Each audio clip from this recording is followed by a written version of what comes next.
Tak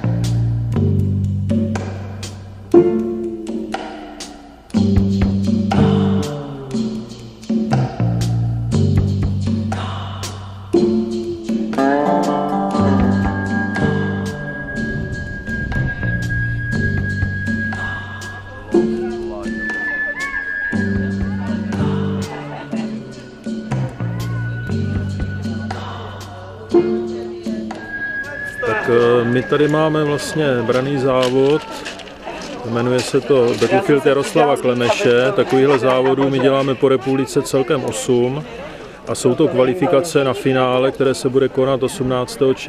června tohoto roku v Praze při příležitosti boje našich parašutistů v Resslově ulici.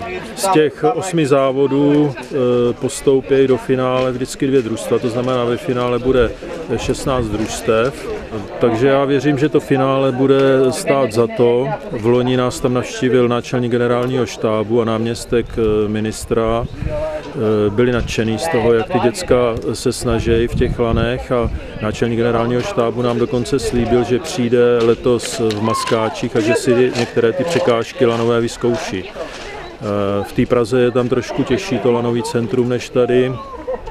Jsou tam opravdu těžké překážky a to úsilí těch dětí je enormní. Ale děláme také závody pro střední školy, ten závod se jmenuje Legie a ten směřuje do období vzniku našich legií. To se zabývá tou první světovou válkou a vpravo je tady ten Battlefield Jana Kubiše a Josefa Gabčíka.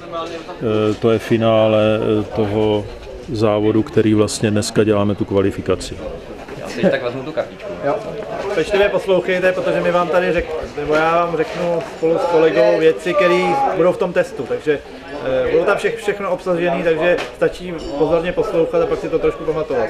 Tak tady je základna, tady se rozhoduje, kdo kam půjde na jaký stanoviště, máme tady celkem 10 stanovišť. Jsou různýho typu, tak aby se prověřily jak fyzické předpoklady nebo fyzická výdrž, tak i to, co mají v hlavě. Třeba tamhle vzadu nám teďka zrovna probíhá týmová práce s lanem. Jejich úkolem je taková ta základní dětská hra, kdy si přebírali provázek v ruce, tak tohle to dělat s velkým lanem. Takže tam nejenom, že musí zapojit nějaké své znalosti, ale trochu se i naučit spolupráci, aby vůbec do toho se dostali. Pak tady máme další disciplíny, jako je dešifrování. Máme tady 3 klasické šifry, které musí vyluštit. Máme tady balení batohu, kdy jejich úkolem naskládat do batohu 5 kg, tak aby ten batoh, když váží, tak aby měl 5 kg a oni vlastně neví, jaký věci tam dávají, takže to musí odhadnout. Je tady navigace letadel, máme tady test od roty Nazdar, máme tady hod granátem, lukostřelbu a třeba házení pod kov. Musím říct, že třeba ta pražská družstva jsou na to velice dobře připravená. Já jsem včera ten Battlefield, který se nazýval po generálu Tomáši Sedláčkovi, tak jsem byl se podívat v Praze, tam byly velice vyspělá družstva, ale tady v Pardubicích jsou taky jako velice vyspělá družstva, například ze školy Štefánikovy, z Pardubic, ale třeba i ze Včelákova a z dalších škol. Musí dopadnout do kruhu a může vyskočit ven. Jo? Ten se počítá, ten je v pohodě.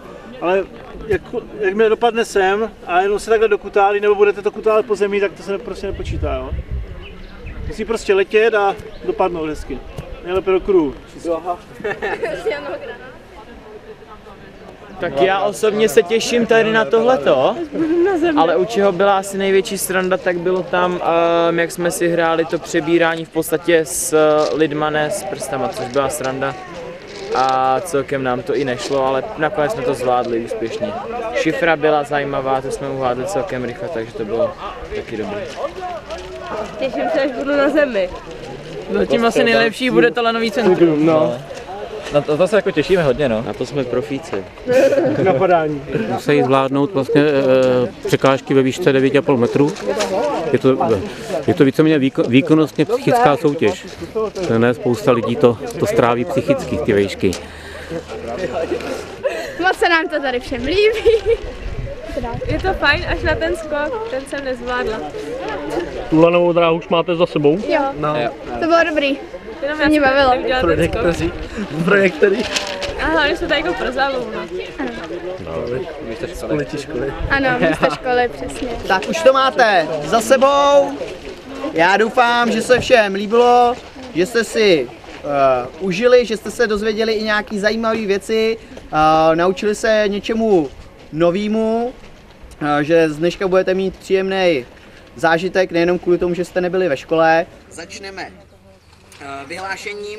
Diplomy předám nejdřív těm úplně největším kanonům, jak včera někdo v Praze poznamenal na Battlefieldu, a to jsou paní učitelky a pan učitel, takže já poprosím paní Janu Pokornou.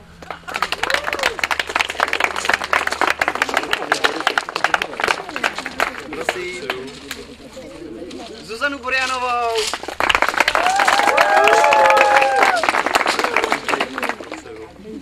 Renatu Janeckou.